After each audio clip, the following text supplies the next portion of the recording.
રસોડામાં આવું કામ છે। 15 વર્ષની સગીરા રસોડામાં ગઈ અને તેને વિશ્વાસમાં લઈને પાણીના ગ્લાસમાં નશીલી કે કેફી વસ્તુ પીવડાવી દીધી।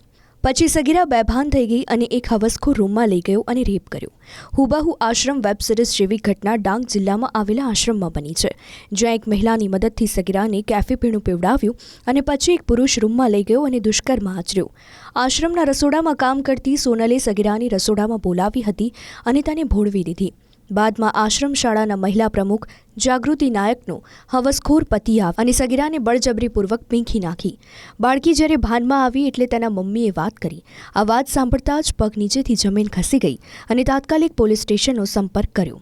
પોલીસે ઘટનાની ગંભીરતા સમજીને પોક્સો એક્ટ હેઠળ ગુનો નોંધ્યો અને રસોઈ બનાવનાર સોનલ તેમજ પ્રફુલ્લ નાયકની ધરપકડ કરી કાયદેસરની કાર્યવાહી હાથ ધરી છે।